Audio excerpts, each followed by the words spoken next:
आपल्या परिसरातील प्रत्येक खाद्यप्रेमींचे आवडते ठिकाण म्हणजे गडकरी फॅमिली रेस्टॉरंट। इथे मिळते स्वादिष्ट व्हेज आणि नॉन व्हेज जेवण, ज्याची चव एकदा घेतली की परत परत येण्याची इच्छा तर होणारच। कारण येथील खास वैशिष्ट्य म्हणजे सिंधी पापड, पनीर अंगारा, व्हेज गडकरी तसेच नॉन व्हेज मध्ये चिकन तंदूर, चिकन थाली, सावजी मटण आणि बरंच काही। आणि आता आपल्या लहान मित्रांसाठी सुरू होत आहे पिझ्झा आणि बर्गर सुद्धा। शहरातील धमाल आपल्या गावात सुद्धा। तर मग नक्की या आपल्या मित्रमंडळी तसेच कुटुंबासोबत व साजरे करा आनंदाचे क्षण। Gadkari family restaurant, Talegaon, Nandur, Shingote road. Shri Mahalakshmi मातेच्या दर्शनाचा जुळवे महाराज असेल, ग्रामस्थांच्या मुळे आज आशीर्वाद घेण्याचा योग मिळाला।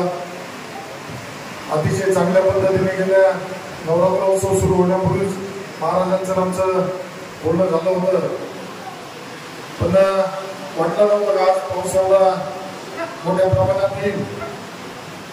परंतु आज आपल्या खरंच तळेगाव भागातील या भागातील जनता जी पाण्याची आतुरतेने वाट पाहत होती, त्याचा कुठेतरी श्रीगणेशा झाला असं म्हणायला हरकत नाही। अतिशय चांगल्या पद्धतीने नवनाथ चरित्र कथा रोज प्रत्येक वातावरणामध्ये अभिजित महाराजगिरी आपल्याला कथा स्वरूपातून नवनाथ महाराजांचा व आपल्या धार्मिकतेचा, आध्यात्मिकतेचा सर्वांना माहिती देत आहे। त्या माध्यमातूनच आज म्हणत मी जे तुम्ही महाराज नवनाथ महाराजांचं पारायण सुरू, कथा सुरू आहे। आज हा पाऊस मी त्याचंच कुठेतरी एक तुम्हाला निश्चितच परमेश्वराला सुद्धा, महालक्ष्मी मातेला सुद्धा आपण करत असलेलं धार्मिक काम मान्य आहे।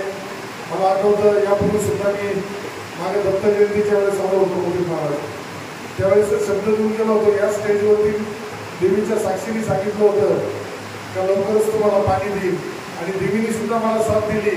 यावर्षी पाऊस भी चांगला झाला। भोजापूर चालीचं पाणी 3 वेळेस सोडून प्रत्येक गावात पाणी भरणा झालं। काल रात्री पुन्हा आपण भोजापूरचं ओव्हरफ्लोचं पाणी पुन्हा सोडण्याच्या सूचना अधिकाऱ्यांना दिल्या होत्या, पण आज पाऊस एवढा चांगला होतो त्यामुळे निश्चित येणाऱ्या पुढील कालावधीमध्ये जसं मी त्यावेळेस मी सांगितलं होतं का माझ्या निवडणुकीच्या वेळेस उमेदवार मी आहे नाही हे मला माहीत नव्हतं, तालुक्याला माहीत नव्हतं, परंतु महालक्ष्मी मातेला माहीत होतं। आणि त्यावेळेस मी मंदिरातच बसेल असताना मला माझ्या उमेदवारीचा निरोप कळवला होता। त्यामुळे ज्या पद्धतीने महालक्ष्मी माते संदर्भात आपल्या पंचक्रोशीत म्हणा, तालुक्यात म्हणा, जिल्ह्यात म्हणा एक जागृत देवस्थान म्हणून आपण त्याच्याकडे बघतो। मधल्या कालावधीमध्ये दुर्दैवाने काही प्रयत्न झाला होता, चुकीच्या लोकांचा, चुकीच्या विकृत लोकांनी आपल्या मंदिरावरती एक प्रकारे दरोडा टाकण्याचा प्रयत्न करून त्यांनी त्यांच्या आयुष्याचं म्हणता येईल त्यांना दुर्बुद्धी सुचली होती, परंतु महालक्ष्मीच्या आशीर्वादाने त्या भुलट्या सोनाचा उलगडा झाला आणि आपल्या ज्या देवीचं आभूषणे होते ते सुद्धा परत मिळवण्यासाठी सर्व पोलीस प्रशासन असेल, महाराजांनी सुद्धा पहिल्या दिवसापासून शेवटपर्यंत खूप चांगल्या पद्धतीने प्रयत्न केले होते। निश्चित मी सांगत असतो हे जे आपले कार्यक्रम, धार्मिक कार्यक्रम होत आहेत, त्या धार्मिक कार्यक्रमामुळेच ही ऊर्जा मिळते काम करताना। आज सकाळपासून 30-40 कार्यक्रमांना भेटी देतोय, प्रत्येक ठिकाणी जातोय, परंतु कुठेही तुम्हाला लोकांना भेटल्यानंतर असं थकवा जाणवत नाही महाराज, कारण हा जो आशीर्वाद, हे जे प्रेम तुम्ही प्रत्येक ठिकाणी गेल्यानंतर मला निस्वार्थीपणे देत आहे, या प्रेमाच्या ऋणातून उतराई होणं या जन्मात तरी मला शक्य होईल असं मला वाटत नाही। महालक्ष्मी मातेला मी नेहमी प्रार्थना करत असतो का ज्या पद्धतीने माझ्यावरती कृपा आशीर्वाद ठेवला तसंच सर्व भक्तांवरती कृपा आशीर्वाद राहून द्या, पाऊस चांगला होऊन द्या, सर्वांना सुख समृद्धी आरोग्य लाभू द्या। तसेच माझ्या हातातून या संगमनेर तालुक्याची जी सेवा करण्याचा आशीर्वाद मला देवी मातेने दिला आहे, येणाऱ्या पुढील कालावधीमध्ये हाच माझा कामाचा जो झपाटा आहे आज 12-15 तास काम करताना सुद्धा हा 24 तास झाला तरी मला या जनतेची सेवा करताना कधी थकवा जाणवणार नाही एवढी मला देवीच्या आशीर्वादामुळे खात्री आहे. त्यामुळे ज्या पद्धतीने गेल्या कित्येक 8-9 दिवसापासून आता कथा पारायण सुरू आहे. महाराजांनी मला युट्यूबचे लिंक पाठवत असतात, मी ती लिंक सुद्धा बघत असतो.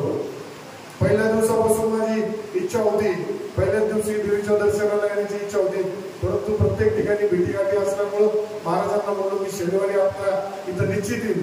पाऊस आल्यानंतर बऱ्याच जणांचे फोन आले का भाऊ नंतर जाऊ, पण म्हणलं नाही, आज आपल्याला जायचंय.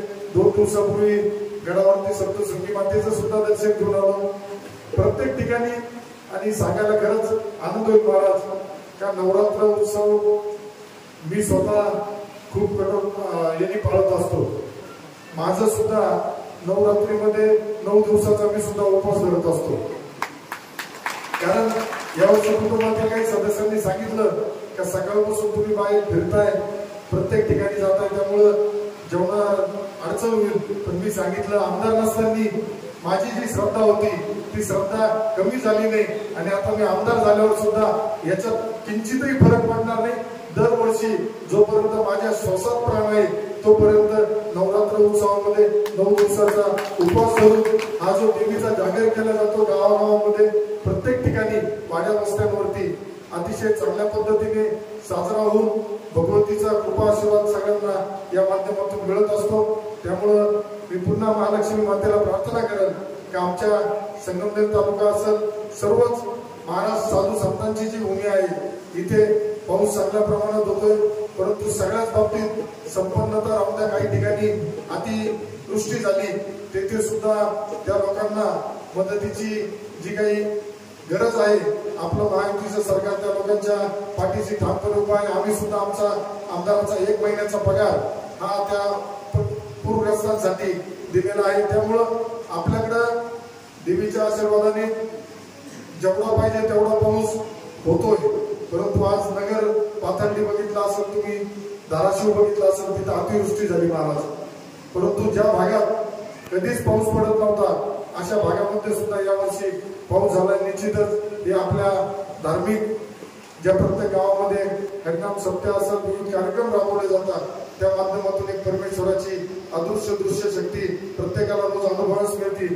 त्यामुळं मला इथं येण्याचं खरंच भाग्य वारंवार या भागातून जाताना देवीची दर्शन घेण्याची इच्छा होत असते आणि दर्शन होत असतं. त्यामुळं महाराज पुन्हा तुमच्या सगळ्यांचे मी खूप आभार मानेल. अशीच प्रेम साथ आशीर्वाद देवीचा आहे तुमच्या सगळ्यांचा सुद्धा माझ्यावरती राहून. धन्यवाद. जय श्रीराम.